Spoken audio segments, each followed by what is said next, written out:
आप सभी को नमस्कार। पतंजलि योग सूत्र योग दर्शन पढ़ने की इस सीरीज में अभी तक हम साधन पाठ के 17 सूत्र देख चुके हैं। आज से हम 18 से लेके 27 तक सूत्रों को देखेंगे। यह शायद 10वीं वीडियो होने वाली है लिस्ट की, है ना? इसके पहले की सारी वीडियोस चैनल पे पड़ी हुई हैं प्रणव वेलनेस पे, तो आप वो सबको देख सकते हैं। डिस्क्रिप्शन में मैं सारी लिंक डाल दूंगा, क्योंकि जब तक आपको पुरानी वीडियो समझ में नहीं आएंगी, पुराने सूत्र समझ में नहीं आएंगे, आप इसको नहीं समझ पाएंगे। आप देखिए भले ही इसको 18 से, क्योंकि इसमें बहुत सारी चीजें ऐसी हैं। जैसे मैं आपको बताता हूँ अभी आज हम क्या क्या कवर करने वाले हैं।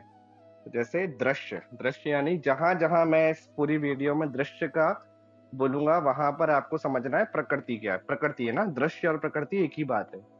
तो दृश्य और प्रकृति का स्वभाव क्या है, स्वरूप क्या है, और प्रयोजन क्या है, क्यों ये प्रकृति है ना, इसका काम क्या है। दूसरा, दृश्य प्रकृति के भेद। ये दृश्य जो हम पढ़ रहे हैं ऊपर, इसके भेद, इसके टाइप्स कितने हैं। दृष्टा, तो जहां जैसे दृश्य यानी प्रकृति, वैसे दृष्टा यानी पुरुष, है ना। तो तदा दृष्टु स्वरूप अवस्था नाम वाला जो दृष्टा की बात हुई थी वहां पे, वही है। फिर दृश्य के स्वरूप की सार्थकता, ऊपर जो हमने प्रयोजन पढ़ा ना, वही है। तो दृश्य का क्या कार्य क्या है, क्यों ये प्रकृति इज इम्पोर्टेंट फॉर अस। ठीक है, तो दृश्य प्रकृति का कार्य पढ़ेंगे। संयोग पढ़ेंगे। जब दृश्य, जब हमने पिछली, इसलिए मैं बोल रहा हूँ पिछली वीडियो आपको देखना पड़ेगी। जब आप पिछली वीडियो में जाएंगे तो आपको समझ में आएगा कि हमारे दुखों का जो मेन रीजन है वही है, क्या है, दृश्य और दृष्टि का संयोग। इसके पहले वाले सूत्र में ही, शायद 17वें सूत्र में ही हमने आई थिंक सो पढ़ा है कि दुख का मेन कारण जो है वो दृश्य का और दृष्टि का संयोग है ना। तो वो हमने पढ़ा था, दृश्य दृश्यो संयोगो हेय हेतु। तो हेय हेतु क्या है, वो दृश्य दृश्य को संयोगी है, उसका जो मेन रीजन है, इसलिए दुख है, इसलिए उसको हमको हेय करना पड़ेगा। तो संयोग का स्वरूप पढ़ेंगे। हान क्या है, कैसे हान करना है वो हान करेंगे। हान का उपाय क्या है, और हान का जो उपाय है विवेक ख्याति, उसकी 7 प्रकार की भूमियां हैं, 7 प्रकार के टाइप्स हैं, तो वो देखेंगे, है ना। तो जैसे मैंने अभी भी कुछ टर्मिनोलॉजीज यूज की है ना जो इसमें, तो वो आपको पुरानी वीडियो में जाके देखना पड़ेगी। तो उसके लिए पहले आपको पंचक्लेश समझना पड़ेगा, उसके लिए पहले आपको क्रिया योग समझना पड़ेगा, है ना। तो वो सारी वीडियो आपको लाइन से देखना पड़ेगी, तब आज की वीडियो समझ में आएगी। या तो इसको देखने के बाद उनको देखिए, या उनको देखने के बाद इसको देखिए, है ना। तो वो सारा आपको कनेक्शन है सबका। ऐसा नहीं हो सकता कि आपको ये पढ़ने से सब समझ में आ जाए। चलिए आगे देखते हैं। सबसे पहले 18वां सूत्र, जिसमें हमको प्रकृति का स्वरूप देखने को मिलेगा। प्रकृति क्या है ये हम समझेंगे, दृश्य क्या है ये हम समझेंगे। ये बहुत जरूरी है। एक बार ये दृश्य, दृष्टा, प्रकृति और पुरुष का कॉन्सेप्ट समझ में आ गया, पूरा सांख्य का फिलोसॉफी ही दृश्य और दृष्टा पे टिका हुआ है, प्रकृति और पुरुष पे टिका हुआ, वहां से ही सारा स्टार्ट होता है चीजें। तो क्या लिख रहे हैं, प्रकाश क्रिया स्थितिशीलम भूतेन्द्रियात्मकम भोगापवर्गार्थ दृश्यम। तो क्या क्या है इसके अंदर, प्रकाश है, क्रिया है, स्थिति है, शीलम है, भूतेन्द्रिय है, आत्मकम है, भोग है, अपवर्ग है, अर्थम है, दृश्यम, है ना। तो दृश्य का कार्य क्या है, प्रकाश क्रिया और स्थिति जिसका स्वभाव है। क्या है, प्रकाश है, क्रिया है, और जिसका स्वभाव कैसा है, स्थिति है। भूत और इंद्रिय जिसका स्वरूप है। सारी इंद्रियों की बात हो गई है। इंद्रियां मतलब सारी 11 के 11 जो इंद्रिय समुदाय है, कर्मेंद्रियां, ज्ञानेंद्रिय और आपका मन। और किसके लिए है ये सारा सब कुछ, पुरुष के लिए, दृश्यम। तो पुरुष के लिए भोग और मुक्ति का जिसका प्रयोजन है वह क्या है, दृश्य है। तो सीधी सीधी बात यहां से निकल के आ रही कि जो कुछ भी है, प्रकाश, क्रिया, स्वभाव, भूत, इंद्रिय, है ना, अपवर्ग, अगर भोग है तो भोग, नहीं तो अपवर्ग है, तो दोनों अलग अलग है। अगर भोग होगा तो अपवर्ग नहीं होगा, अपवर्ग होगा तो फिर भोग नहीं हो पाएगा, है ना। तो अपवर्ग यानी कि मुक्ति, और भोग यानी कि जो हम फंसे होते हैं, है ना, जो उसके लिए फिर हमको वो करना पड़ेगा, वैराग्य, वितृष्णस्य वशीकार संज्ञा वैराग्यम। तो मुक्ति जिसका प्रयोजन है वह क्या है, दृश्य है। अब ये जो तीनों गुण हैं, सत्व रज और तम, ये पुरुष में नहीं होते। पुरुष तो एकदम क्लीन होता है, एकदम चेतन होता है ना? आत्मा, पुरुष यानी क्या? आपका दृष्टा यानी क्या? आपका पुरुष, पुरुष यानी क्या? आपकी आत्मा, वो एकदम क्लीन होती है, उसमें कोई गुण नहीं होते, कुछ नहीं होते। लेकिन ये जो प्रकृति है, इसके अंदर सब कुछ होता है। सत्व, रज, तम, ये तीनों गुण किसमें होते हैं? प्रकृति में। ठीक है? देखना, सुनना, समझने में आता, सब दृश्य के अंतर्गत आते हैं। सत्व गुण का मुख्य धर्म क्या है? प्रकाश। रजोगुण का मुख्य धर्म क्या है? क्रिया। और तम गुण का मुख्य धर्म क्या है? जड़ता या सुषुप्ति। तो हम जीवन भर में जितने भी काम करते हैं, तो सत्व, रज और तम, तो मैं ये नहीं बोल सकता कि मैं पूर्ण तरीके से सात्विक हूँ, मैं पूर्ण तरीके से राजसिक हूँ या पूर्ण तरीके से तामसिक हूँ। हमारे तीनों ही गुण हमारे अंदर दिन भर कार्य करते रहते हैं। अगला देखते हैं इसी में सूत्र में, तो तीनों गुणों की समान स्थिति को क्या कहते हैं? प्रकृति। जब तीनों गुण साथ में है ना, तो ही प्रकृति है। अगर आप पूर्ण तरीके से सात्विक हो जाएंगे और सात्विक से फिर ऊपर उठ जाएंगे, फिर तो मोक्ष प्राप्त हो जाएगा ना। ठीक है? और ये जो मैंने पहले बताया कि सांख्य की पूरी फिलोसॉफी है ना, इस पे ही डिटी हुई है। तो योग जो है, योग और सांख्य एक दूसरे के साथ में देखे जाते हैं। तो 25 तत्व सांख्य के अंदर आते हैं, 25 तत्व में ही महर्षि पतंजलि ने 26वां तत्व जो है वो ईश्वर को जोड़ा, उसके बाद उन्होंने योग दर्शन बनाया। तो 25 तत्व कौन कौन से हैं? तो पहला प्रकृति है, पुरुष है ना, बुद्धि है, अहंकार है। तो उसके अंदर फिर अगर आप जाओगे तो पंच ज्ञानेंद्रियां हैं, मन है, पंच ज्ञानेंद्रियां हैं, फिर पंच महाभूत हैं, उसके बाद पंच तन्मात्राएं हैं, है ना? तो ये सारा है। तो ये देखो मैंने उसके बाद लिखा हुआ है प्रकृति के 23 तत्व, है ना? अभी इसमें इन्होंने 2 हटा दिए होंगे, इसलिए 23 लिख रहे हैं। पुरुष और प्रकृति हटा दिया। तो प्रकृति के 23 तत्व कौन-कौन से हैं? 5 स्थूल तत्व हैं, पृथ्वी, जल, अग्नि, वायु, आकाश। 5 तन्मात्राएँ, गंध, रस, रूप, स्पर्श, शब्द। पंच कर्मेंद्रियाँ, वाणी, हाथ, पैर, गुदा, ज्ञान जनेंद्री। और पंच ज्ञानेंद्रियाँ, आँख, कान, नाक, जीभ, त्वचा और मन, बुद्धि और अहंकार। इट्स अ पार्ट ऑफ अंतःकरण चतुष्ट, है ना? तो ये सभी प्रकृति के कार्य हैं, प्रकृति के स्वभाव हैं, उसी के स्वरूप हैं, है ना? और जब इन 23 तत्वों में प्रकृति और पुरुष 2 तत्व और जुड़ जाते हैं, तो फिर वो क्या बन जाता है? आपका सांख्य का पूरा फिलॉसफी बन जाता है। पूरा सांख्य का फिलॉसफी इस पर ही डटा हुआ है।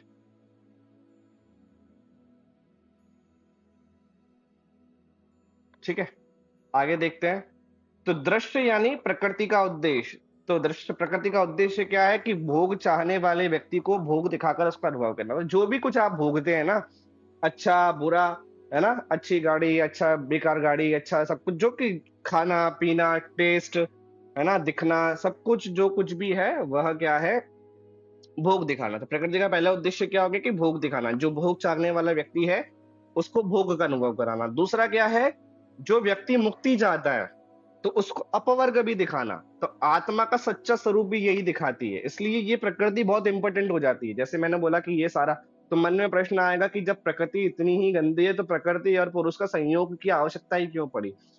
तो जब तक ये संयोग नहीं होगा, तब तक आप अपने आत्मा के स्वरूप को भी नहीं देख पाएंगे, है ना? तो वो भी देखना है।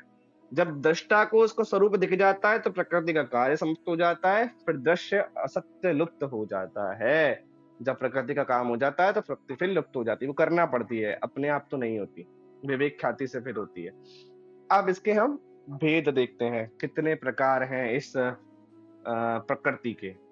तो विशेष, विशेषाविशेष लिंग मात्र अलिंगानि गुण पर्वाणि। मतलब विशेष है, अविशेष है, लिंग मात्र है और अलिंग मात्र है। कितने गुण हैं? 4 गुण हैं। विशेष, अविशेष, लिंग मात्र, अलिंग। ये 4 सत्वादी गुणों के भेद अर्थात अवस्थाएं हैं, है ना? विशेष को पहले समझते हैं। विशेष यानी क्या? तो विशेष यानी क्या है? कि विकार या प्रत्यक्ष रूप से प्रकट तत्व जो सामने दिख रहा है ना?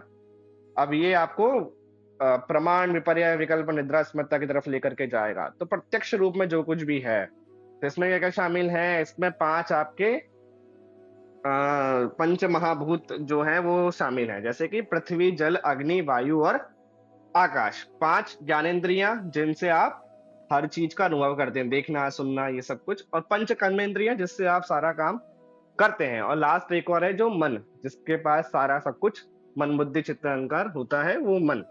तो इस प्रकार से कुल 16 तत्व हो गए। इनसे गुणों की विशेष अभिव्यक्ति होती है। इंद्रिय गोचर देखे या सुने जा सकने वाले होने के कारण इन्हें विशेष कहते हैं। और सांख्य कारिका में इन्हें क्या कहा है? इनको ही विकार कहा है। यहीं से विकारों का जन्म होता है। अगला क्या है? अगला है अविशेष। तो अविशेष क्या है? इनसे सूक्ष्मतम, ये थोड़े से स्थूल हो गए, इनसे सूक्ष्मतम, जिनको इंद्रियों से ना देखा जा सके, जिनको इंद्रियों से अनुभव ना किया जा सके, वह क्या कहलाएंगे? आपके अविशेष। जिनको इंद्रियों से, या जिसमें इंद्रियां आती हैं, जिनको अनुभव किया जा सकता है, प्रत्यक्ष रूप से देखा जा सकता है, वह विशेष। दोनों एक दूसरे के अलग है। तो इसमें क्या क्या आ जाएंगे? इसमें पंच तन्मात्राएं आ जाएंगी। जो पंच महाभूत है, इसका सूक्ष्मतम जो चीज है वो है पंच तन्मात्रा। तो जिसमें से क्या क्या है? शब्द, रस, स्पर्श, रूप और गंध। ये तन्मात्राएं और ये सब चीजें ना मैं आपको डिटेल में पढ़ाऊंगा जब हम फाउंडेशन ऑफ योगा पढ़ेंगे ना, तो उसमें मैं आपको दर्शन पढ़ाऊंगा, 6 आस्तिक 3 नास्तिक, उसमें मैं आपको ये अच्छे से एक्सप्लेन करूंगा। ठीक है? तो पंच तन्मात्राएं भी आप केवल ये पढ़िए, और एक अहंकार, कुल 6 तत्व। ये किसके कारण है? ये स्थूल महाभूतों के कारण है। इनसे ही ये सूक्ष्मतम है, यहां से फिर स्थूल बनता है। तो ये इंद्रिय से अनुभव नहीं किया जा सकते, इसलिए इन्हें क्या कहते हैं? अविशेष कहते हैं। तो दो अभी हमने पढ़ लिए, विशेष और अविशेष। अब लिंग मात्र और लिंग मात्र क्या है भैया? कारण, रूप, महतत्व, बुद्धि। यह 22 तत्वों, विशेष और अविशेष को जब जोड़ दिया जाए तब क्या बनता है? लिंग मात्र बनता है। उपनिषद और गीता में से बुद्धि के नाम से जाना जाता है। केवल सत्ता मात्र अस्तित्व से जाना जाता है, इंद्रियों से नहीं। इसे लिंग मात्र कहते हैं। ये सब कुछ जो कुछ भी है ना, ये विशेष अविशेष, ये सब बुद्धि से ही तो शुरू हो रहा है। मन, बुद्धि, चित्त, अहंकार, मैंने समझाया नहीं आपको? तो बुद्धि ही है लिंग मात्र, है ना? तो तीसरा जो है वो बुद्धि। इस प्रकार से 23 तत्व यहाँ कंप्लीट हो गए। अलिंग क्या है? प्रकृति, कारणों का कारण, अव्यक्त रूप। ये तो 23 जो 22 थे, ये सबके सब क्या थे? ये व्यक्त रूप थे। और अब आया अव्यक्त रूप। यह तीनों गुणों की साम्य अवस्था है। इससे ही महतत्व की उत्पत्ति होती है। और उपनिषदों की समय से अव्यक्त कहा है ही नहीं ना, व्यक्त ही नहीं कर पा रहे, तो अव्यक्त कहा है। इसमें कोई स्पष्ट लक्षण चिन्ह नहीं होता, इसलिए इसे अलिंग या चिन्ह रहित कहते हैं। तो आप समझ गए, पहला विशेष, अविशेष, लिंग मात्र और अलिंग। विशेष में क्या था? विशेष में क्या था? जल्दी से बताइए। विशेष में जिस चीज को आप अनुभव कर सकते हैं, तो इसके अंदर क्या क्या आ जाएगा? पंच महाभूत आ जाएगा, पंच कर्मेंद्रिय, पंच ज्ञानेंद्रिय, और आपका एक मन आ जाएगा। वहीं अगर अविशेष पे जाएंगे तो उसमें क्या आ जाएगी? आपकी पंच तन्मात्राएं आ जाएंगी और अहंकार आ जाएगा। और लिंग मात्र में ये 22 को जब जोड़ देंगे तो वो लिंग मात्र हो जाएगा, जिसका महत्व है। और बुद्धि, ये जो बुद्धि जहां से जन्म ले रही है वो अलिंग है, जिसको अव्यक्त है, जिसका कोई चिन्ह नहीं है। तो इस प्रकार से प्रकृति के 4 भेद हुए, वो भी हमने समझे। इन 4 अवस्थाओं, विशेष, अविशेष, लिंग मात्र, अलिंग में विद्यमान रहने वाले ये सत्व, रज और तम गुण ही दृश्य नाम से कहे गए हैं। इन्हीं रूपों में दृश्य प्रकृति की संपूर्ण रचना होती है। तो ये आपको याद रखना है। अब हमने दृश्य को समझ लिया, अब दृष्टा को समझते हैं। प्रकृति को देख लिया, अब पुरुष को देखते हैं। तो पुरुष क्या कह रहा है? दृष्टा दृष्टि मात्र शुद्धो अपि प्रत्यानुपश्य, सबसे शुद्ध है। तो ये शायद मैंने गलत डाल दिया, प्रकाश क्रिया स्थिति शीलम भूतेंद्रिय, ये पिछला वाला डाल दिया। इसको मैं चेंज कर दूंगा अपलोड करने से पहले। जब मैं आपको नोट्स मिलेंगे ना, नोट्स में सही होगा। अभी इसको छोड़ दीजिए। तो इसमें क्या क्या है? दृष्टा है, दृष्टि मार्ग है, शुद्ध है, और अपि प्रत्यय है, नुपशय है। क्या क्या है इसमें? केवल चेतन मात्र ही जिसका स्वरूप है। चेतन, मैंने पहले ही बोला था कि भैया सारी प्रॉब्लम्स जो शुरू होती है ना, वो प्रकृति से शुरू होती हैं। पुरुष तो एकदम क्लीन होता है। तो केवल चेतन मात्र जिसका स्वरूप है, ऐसा आत्म तत्व स्वरूप से सर्वथा शुद्ध, निर्विकार, कोई विकार थे ही नहीं इसमें, है तो बुद्धि के संबंध से, बुद्धि वृत्ति के अनुरूप देखने वाला होने से दृष्टा कहलाता है। क्या है भैया? दृष्टा पुरुषात्मा का स्वरूप आत्म तत्व पुरुष केवल चेतन मात्र है, जिसका स्वरूप सर्वथा शुद्ध, निर्विकार, कुटस्थ, अचल, असंग, संलग्न नहीं है। फिर भी जब यह बुद्धि के साथ संबंध में आता है तब यह बुद्धि की वृत्तियों के अनुरूप देखने वाला प्रतीत होता है। आ गया ना? महर्षि पतंजलि दूसरे ही सूत्र में कह रहे हैं, योगश्चित्त वृत्ति निरोध। जब ये पुरुष से खत्म कर दोगे बुद्धि वगैरह सब, तो फिर क्या हो जाएगा? तदा द्रष्टु स्वरूप अवस्थान। वही सारा जो पतंजलि योग सूत्र है ना, वो पहले 2 सूत्रों में ही खत्म कर दिया। अतः योगानुशासनम, योग चित्तवृत्ति निरोध और तदा द्रष्टु स्वरूप अवस्थानम। अब देखो भाई इसके आगे कैसे पढ़ना है। बाकी ये तो खत्म, 2 सूत्र में ही योग पूरा निपटा दिया उन्होंने, है ना? तो अविद्या आदि क्लेशों के नाश के बाद क्या होता है? अब देखो, अब आप पूछोगे ये अविद्या क्या है? तो अविद्या पढ़ने के लिए आपको पीछे जाना पड़ेगा। तो ये अविद्या मैंने पंच क्लेश में समझाया, तो पंच क्लेश है यहाँ पे। तो जब अविद्या का नाश होता है, तब आत्मा प्रकृति से क्या हो जाती है? भिन्न हो जाती है। ये पुरुष जो है वो प्रकृति के संयोग से हट जाता है और क्या होता है? अपने निज स्वरूप में स्थित हो जाता है। तदा दृष्टु स्वरूपे अवस्थान, अपना खुद का जो स्वरूप है, जिसको वो समझ रहा था, जिन भौतिक वस्तुओं में लिप्त होकर के समझ रहा था कि अरे यही तो सब कुछ है, वहां से अलग होता है, वृत्तियां खत्म होती हैं, दृष्टा में स्थित होता है, तो फिर क्या कहलाता है? दृष्टा कहलाता है। दृष्ट समाप्त हो जाने पर, प्रकृति खत्म हो जाने पर शुद्ध चेतन आत्मा दृष्टा नहीं, प्रकाशमय चैतन्य रह जाता है फिर तो। ठीक है? अब दृश्य प्रकृति के स्वरूप की सार्थकता, इसका काम क्या है? मेन काम क्या है इस प्रकृति का? प्रकृति पुरुष का जो हम संयोग करवा रहे हैं। अभी तक आप बोलोगे सर आप तो सब खराब खराब बता रहे हो, प्रकृति खराब है, सारे गुण इसके अंदर है, सारी प्रॉब्लम्स इसके अंदर है, पुरुष तो इतना अच्छा है, कितना प्यारा है ना, एकदम कोई उसमें विकार नहीं है, कुछ नहीं है। तो इस प्रकृति की आवश्यकता क्या पड़ी? तो अब प्रकृति की आवश्यकता देखो बता रहे हैं 21वें सूत्र में, तदर्थ एव दृश्यात्मा, तत् अर्थ एव दृश्य आत्मा। अगर ये नहीं रहेगा ना, तो पुरुष जो दृष्टा है वो अपने स्वरूप को नहीं जान पाएगा भैया। यही है उसको दिखाने वाला कि भाई ये भोग है और ये अपवर्ग है। तो दृश्य प्रकृति का अस्तित्व केवल इसलिए है कि वह पुरुष दृष्टा आत्मा के 2 उद्देश्य को पूर्ण कर सके। पहला क्या है? भोग प्रदान करना उसको, है ना? दृष्टा पुरुष जब तक भोग सकते है होता है, तब तक उसको सुख दुख आदि प्रदान करता है। इस स्टेज पे सब होता है, पंच क्लेश होता है, सारी वृत्तिज होती हैं, सब होता है।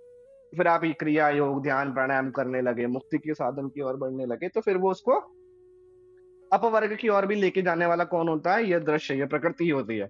जब पुरुष मुक्ति की कामना करता है, तब दृश्य उसके लिए दृष्टा का निजी स्वरूप प्रकट करने का माध्यम बनता है। यह ज्ञान के माध्यम से बंधन से मुक्ति की ओर ले जाता है। आपको अभ्यास करना है। कैसे करोगे? बिना प्रकृति के करोगे क्या? नहीं करोगे। आपको वैराग्य करना है। किससे वैराग्य करना है? डिटैचमेंट कौन सिखा रहा है? प्रकृति सिखा रही है। तो जब ये करते करते करते जब आपको क्लियरनेस आ जाएगी कि ओके क्या है सही, क्या है गलत, तो उस स्टेज तक लेने वाला कौन हुआ? प्रकृति हुआ। अगर प्रकृति ही नहीं होता, ठीक है, प्रकृति नहीं होता तो ये भोग भी नहीं होता, डिटैचमेंट आपको सीखना ही नहीं पड़ता, प्रकृति नहीं होती तो कुछ भी नहीं होता। तो फिर आपको ये आप सीकर कैसे बनते? जब तक आप चीजों को, आपको चीजें छोड़ना कब पड़ती है? जब आप चीजों को पकड़ते हो, है ना? अब आपको यही नहीं पता कि सत्य क्या है, असत्य क्या है, खराब क्या है, भोग क्या है, चीजें क्या है, तो आप क्या छोड़ोगे? हाँ? तो वही है, प्रकृति बहुत इंपॉर्टेंट है। ऐसा नहीं है कि मतलब प्रकृति में सारी त्रिगुण है, सब कुछ है तो उसको बनाए ही ना। तो प्रकृति, लेकिन वो आपके ऊपर डिपेंड करता है ना? अब यहाँ पे सारा काम जो है ना वो दृष्टा का बन जाता है कि भाई उसके अंदर, प्रकृति के अंदर दोनों गुण निहित हैं कि आप कहाँ चलना चाहते हैं वो मैं आपको ले जाऊंगा, है ना? आप इतने अच्छे हैं, बस अब आप चुन और लो कि ये चाहिए, प्रकृति आपको उस चीज का माध्यम बना देगी। तो सांख्य दर्शन के 18वें सूत्र में भी मैंने ये डाल दिया है, इसको हाइलाइट कर लेना क्योंकि हो सकता है कि ऐसे करके क्वेश्चन भी आ जाए। तो सांख्य दर्शन के 18वें सूत्र में यही बताया गया है कि दृश्य का लक्षण है पुरुष के भोग और अपवर्ग की सिद्धि, दोनों काम करेगा। अगर आप भोग चाहते हो तो ये आपको भोग भी लाके देगा, अगर आप अपवर्ग चाहते हो तो ये आपको अपवर्ग की सिद्धि तक ले जाएगा। इसी उद्देश्य की पूर्ति के लिए दृश्य की उपस्थिति सार्थक है। निष्कर्ष क्या निकला? दृश्य यानी प्रकृति का कोई स्वतंत्र उद्देश्य नहीं है, ये सारा डिपेंडेंट है किस पे? पुरुष पे। पुरुष जैसा चाहेगा ये उसको वैसा देगा। पुरुष बोलेगा भाई गुलाब जामुन चाहिए तो ये गुलाब जामुन देगा, पुरुष बोलेगा मुझे ध्यान करना है तो इसको ध्यान करवाएगा। इसका सारा कार्य केवल पुरुष के लिए है, या तो भोग के रूप में या मुक्ति के साधन के रूप में।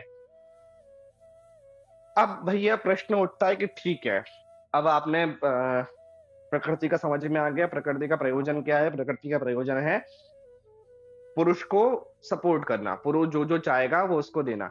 अब पुरुष ने मान के चलो कि अपवर्ग चाहिए, मुझे अपवर्ग चाहिए, मेरी जो आत्मा है उसको अपवर्ग चाहिए, मुझे भोगों में नहीं घुसना। तो मेरे लिए तो प्रकृति खत्म हो गई, है ना? मेरे लिए तो वो जो संयोग था प्रकृति पुरुष का वो खत्म हो गया। तभी तो मैं कैवल्य साधना तक पहुँच पाया। तो फिर वो प्रकृति तो नष्ट हो जाना चाहिए। कतार्थम प्रति नष्टम या नष्टम तदन्य साधारणत्वा 22वें सूत्र में क्या कह रहे हैं? जिसका प्रयोजन अर्थात भोग और अपवर्ग रूप कारण पूर्ण हो गया है, उस पुरुष के लिए नाश को प्राप्त हुई प्रकृति भी नष्ट नहीं होती, क्योंकि वह दूसरों अर्थात जिन प्रयोजन का प्रयोजन अभी सिद्ध नहीं हुआ है उनके लिए साधारण है। तो प्रकृति तो एक ही है ना भैया। डिफरेंट टाइप्स ऑफ कौन है? पुरुष है, दृष्टा है, दृश्य तो वही है। तो अगर आपको लग रहा है कि आप अपवर्ग तक पहुंच गए, आप मुक्ति तक पहुंच गए, आप कैवल्य तक पहुंच गए, तो आपके लिए प्रकृति नष्ट हो गई। तो प्रकृति केवल आपके लिए नष्ट हुई है, आपको दिखना बंद हो गई है, आपके लिए प्रकृति अदृश्य हुई है। प्रकृति नहीं है ऐसा नहीं है ना? वह तो वही है, वो और वैसी ही है जैसी थी। केवल आपको समझ में आ गया कि इससे अब संयोग नहीं करना है। जैसे आपने अपवर्ग की इच्छा जताई, उसने आपको अपवर्ग का साधन दिखाया, आपको मुक्ति की ओर उसने दिखाया, अब आपको मुक्ति मिल गई। तो ऐसा नहीं कि प्रकृति खत्म हो गई, प्रकृति तो वही है, वैसी ही जैसी थी, जहां से शुरू हुई थी वैसी ही है। क्योंकि उसको तो भाई और जो पुरुष हैं और जो आत्मा है और जो दृष्टा है, उनका सपोर्ट करना है। उनको अगर भोग चाहिए तो उनको भोग देना है, उनको अगर अपवर्ग चाहिए तो अपवर्ग देना है। तो उसका काम तो निरंतर चलता रहेगा, उसका कोई वो नहीं है, वो तो वैसा है जैसा था वैसा ही रहेगा। तो प्रकृति जो है वो आपके लिए नष्ट हुई है, आपके दृष्टिकोण से खत्म हुई है, वो तो वैसी की वैसी ही है। तो अपवर्ग आपको दिलाने के बाद भी प्रकृति रहेगी। तो प्रकृति का प्रयोजन क्या है? सभी पुरुषों के लिए समान है। प्रकृति का उद्देश्य केवल एक पुरुष आत्मा के लिए भोग और अपवर्ग मुक्ति देना नहीं है, उसका प्रयोजन सभी जीवात्माओं के रूप से समान है। मुक्त प्रकृति के लिए प्रकृति का नाश है। जब प्रकृति किसी एक पुरुष का कार्य पूर्ण कर देती है, जैसे उसने मुक्ति प्राप्त कर ली है, तो उस पुरुष के लिए प्रकृति नष्ट अदृश्य हो जाती है। लेकिन इसका अर्थ यह नहीं है कि प्रकृति सर्वथा नष्ट हो जाती है। प्रकृति अनादि और नित्य क्यों है? तो अभी मैंने बताया आपको, अन्य सभी जीवों के लिए तो भोग और मुक्ति का कार्य अभी बाकी है, इसलिए प्रकृति का पूर्ण नाश संभव नहीं। इससे सिद्ध होता है कि प्रकृति परिणामी परिवर्तनशील होते हुए भी अनादि, शुरुआत रहित और नित्य सदैव विद्यमान है, जिसका इनफाइनाइट है भाई ये तो, है ना? अब देखते हैं, अभी हमने दृष्टा समझा, दृष्टु समझा और प्रकृति पुरुष समझा, दृष्टि और दृष्टा समझ लिया। अब इनके संयोग का स्वरूप समझते हैं, संयोग की आवश्यकता ही क्यों पड़ी? तो क्या लिख रहे हैं? स्व स्वभावी मशक्तयो स्वरूपो प्रलविद्य हेतु संयोग। अब देखो यहाँ पे दो वर्ड निकल के आए, एक तो आया स्व और एक स्वामी, है ना? इसको समझिए। प्रकृति और पुरुष के स्वरूप की अलग अलग चर्चा कर लेने के बाद अब महर्षि पतंजलि इन दोनों के संयोग को परिभाषित कर रहे हैं। यहाँ स्व शब्द का अर्थ है प्रकृति से है और स्वामी का अर्थ है जीवात्मा, जीवात्मा यानी कि वही, फिर दृष्टा और पुरुष की बात यहाँ कर रहे हैं। तो स्वामी, जैसे पिछले सूत्र में मैंने आपको समझाया ना कि स्वामी कौन है? स्वामी तो भाई दृष्टु हो गया ना, प्रकृति तो वैसे ही है। प्रकृति के पास तो दोनों चीजें हैं। आप एक शॉपकीपर के पास जाते हैं तो उसके पास तो शक्कर भी है, उसके पास तो नमक भी है। अब आपके पास ऊपर डिपेंड करता है कि आपको शक्कर चाहिए कि नमक चाहिए। तो आपको घर में जो बनाना होगा उस पर डिपेंड करेगा। अगर आपको खीर बनानी होगी तो आप उसे शक्कर लेके आओगे। तो स्वामी तो आप हुए ना, आपको देना है ना पैसे, तो वो तो आपको शक्कर उठा के दे देगा। आप बोलोगे कि नहीं भाई मैं तो खीर में आए नमक डालूंगा, तो आपको नमक उठा के दे देगा। अब आप पे डिपेंड करता है कि आपको खीर बनानी है कि सब्जी बनानी है। वो तो नमक और शक्कर उसके पास दोनों है ना? तो ऐसा ही प्रकृति के पास दोनों चीजें हैं, भोग भी है और अपवर्ग भी है। अब आपको जो चाहिए वो आपको वो दे देगा। तो दृश्य का उद्देश्य क्या है? फिर से देखो ये घूमता रहेगा वहीं वहीं। दृश्य का उद्देश्य है प्रकृति का पूरा स्वरूप केवल दृष्टा पुरुष आत्मा के लिए है। प्रकृति पुरुष का क्या है? स्व है, अपना या अधीन पदार्थ है। पुरुष उसका क्या है? स्वामी है। अब संयोग क्यों होता है? प्रकृति और पुरुष का संयोग केवल इसलिए है कि पुरुष प्रकृति और स्वयं दोनों के स्वरूप को जान सके। समझ गए? जैसे मैंने बताया था पिछले पिछले श्लोक में अभी समझाया था। कि ऐसा नहीं है कि प्रकृति खराब है तो उसका संयोग, भाई संयोग नहीं होगा ना तो आप अपवर्ग तक भी नहीं पहुंच पाओगे, आप मुक्ति का साधन भी नहीं ढूंढ पाओगे। पता तो चले भोग क्या है और अपवर्ग क्या है, बताने वाला ही प्रकृति है। प्रकृति एक प्रकार से आपका गुरु है। आपको पता है आपको जेआरएफ करना है ना? कंटेंट कौन प्रोवाइड करवा रहा है? मैं प्रोवाइड करवा रहा हूँ। मेरी आवश्यकता ही क्या है? मैं ही तो चीजें दे रहा हूँ आपको। आपको चाहिए सर ये पढ़ाओ, मैं आपको वो पढ़ा रहा हूँ।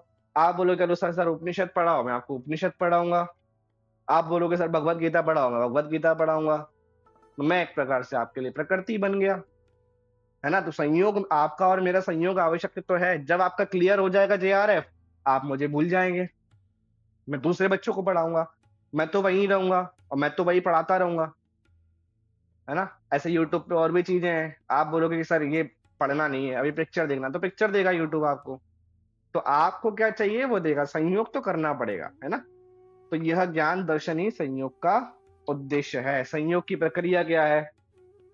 जब तक पुरुष प्रकृति के विविध रूप को देखता रहता है तब तक वह क्या करता रहता है, भोग करता रहता है। जब आप यूट्यूब पे आएंगे तो आपको 70 प्रकार की वीडियो और दिखेंगी, है ना?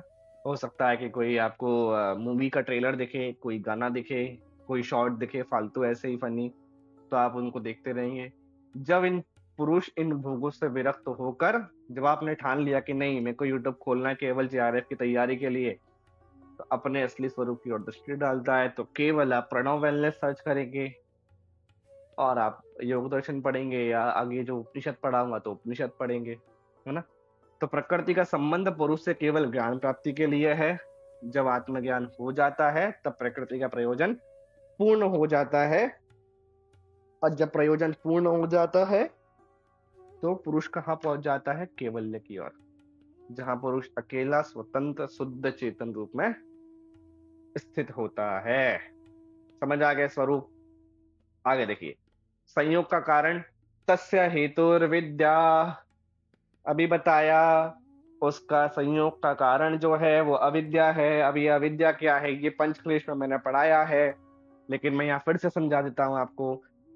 अनित्य पदार्थों में नित्यता देखना, शुद्ध पदार्थों में शुद्धता देखना, दुख को सुख समझना और जड़ पदार्थों को चेतन जानना, यही अविद्या का प्रमुख लक्षण है। अनित्य सूची सुखानात्मशु, नित्य सूची सुखानात्मसु, है ना? वो श्लोक है। श्लोक नंबर क्या है वो मैं आपको अभी 2 मिनट में बता देता हूँ। वो आपको पढ़ना पड़ेगा, आपको पीछे जा करके थोड़ा सा देखना पड़ेगा। पंचक्लेश जो मैंने पढ़ाए हैं, हाँ, सूत्र नंबर 5 है, साधन 2.5, अनित्य सूची दुखनात्मसु, नित्य सूची सुखनात्मसु, खातिर विद्या, है ना? तो वो समझना पड़ेगा आपको, तो फिर आपको अविद्या समझ में आ जाएगी। ठीक है? प्रकृति का संबंध पुरुष से केवल ज्ञान प्राप्ति के लिए है। जब आत्मज्ञान हो जाता है तब प्रकृति का प्रयोजन पूर्ण हो जाता है। यही स्थिति क्या कहलाती है, कैवल्य कहलाती है। यही समझ रहे हैं हम पिछले 2-3 सूत्रों में। अब हाँ देखो ये कितना इंपॉर्टेंट है।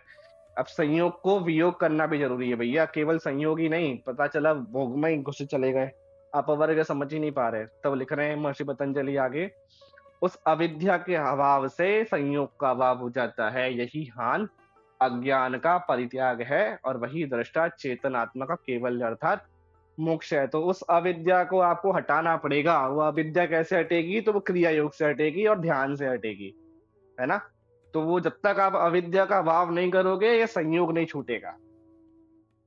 तो जब पुरुष को अपने वास्तविक स्वरूप का ज्ञान होता है तब अविद्या का अज्ञान का पूर्णतः भाव हो जाता है। अज्ञान समाप्त तो संयोग की भी समाप्ति। अविद्या ही पुरुष को प्रकृति के संयोग का कारण थी। जब अविद्या समाप्त तो संयोग संबंध भी अपने आप समाप्त हो जाता है, और जब ये समाप्त हो जाता है तो पुरुष की कैवल्य की प्राप्ति हो जाती है। अब पुरुष जो है प्रकृति से पूर्णतः अलग है, अपने शुद्ध रूप में स्थित है। तो क्या इसका निष्कर्ष है कि अविद्या का नाश होना जिससे संयोग समाप्त होता है और पुरुष कैवल्य को प्राप्त करता है। अब हान का उपाय, तो विवेक ख्यातिर पिलवा हनोपाय, विवेक ख्याति अविल्प अविपलवा हान का उपाय है। विवेक ज्ञान ही हान का उपाय है। ठीक है? तो अब ये विवेक क्या है, विवेक ज्ञान क्या है? जब साधक को यह स्पष्ट ज्ञान हो जाए कि प्रकृति और उसके कार्य, बुद्धि, अहंकार, इंद्रियां और शरीर सभी जड़ और बदलने वाले तत्व हैं, और पुरुष, आत्मा इन सबसे सर्वथा भिन्न, शुद्ध, असंग और चेतन मात्र है। तो इस द्वैत का अर्थात बोध ही विवेक ज्ञान कहलाता है। आपको याद रखो कि ये हान का जो उपाय है वो विवेक ज्ञान है, विवेक ख्याति है। अब विवेक ख्याति विवेक ज्ञान कैसे होता है उसको अगले सूत्र में देखिए। तो विवेक ख्याति की 7 प्रकार की भूमि है। तस्य सप्तदा प्रांत भूमि प्रज्ञा। प्रांत भूमि यहाँ क्यों लगाया? उस विवेक ख्याति की प्राप्त पुरुष की 7 प्रकार की अंतिम स्थिति वाली बुद्धि होती है ना? जो आपने अगर समाधि पाद मेरे साथ पढ़ा होगा तो उसमें मैंने आपको ऋतंबरा प्रज्ञा समझाई थी ना, है? तो ये वो ऋतंबरा प्रज्ञा तो नहीं है, लेकिन हाँ, उससे थोड़ा-सा नीचे वाली स्टेज कह सकते हो आप उसको। वो ऋतंबरा प्रज्ञा तो सबसे ऊपर की स्टेज है, उसके बाद तो फिर कुछ बचता ही नहीं है, केवल अवस्था सीधे। जब वो ऋतंबरा प्रज्ञा भी समाप्त हो जाती है तो फिर केवल अवस्था। तो उसकी 7 प्रकार की अंतिम स्थिति वाली बुद्धि होती है, जब योगी के चित्त से आवरण और मल पूर्ण रूप से नष्ट हो जाता है। आपके चित्त का जो आवरण है, जो आप वृत्तियों को सोच रहे थे, वो वृत्तियाँ खत्म हो गई, मल सारे खत्म हो गए, तब सांसारिक ज्ञान उत्पन्न नहीं होते और उस अवस्था में 7 प्रकार की विशिष्ट प्रज्ञा ज्ञान उत्पन्न होती है। अब ये 7 प्रकार को भी ना 2 प्रकारों में विभाजित किया है। तो पहला जो है वो है कार्य विमुक्ति प्रज्ञा। तो कर्तव्य शून्यता आ जाती है यहाँ पे आपकी, कार्य विमुक्ति प्रज्ञा। तो इन 4 इसमें क्या है? इसमें 4 डाला है और दूसरा वाला जो चित्त विमुक्ति प्रज्ञा है उसके अंदर 3 डाले हैं। तो इसमें 4 कौन-कौन सी हैं? इसमें 4 पहली है आपकी ज्ञेय शून्य अवस्था, हेय शून्य अवस्था, प्राप्य प्राप्त अवस्था, चिकीर्षा शून्य अवस्था। इसमें क्या है? इसमें आपको दिखाता हूँ मैं। ज्ञेय शून्य अवस्था कि अब जो कुछ जानना था सब जान लिया। अब कुछ भी जानना शेष नहीं है।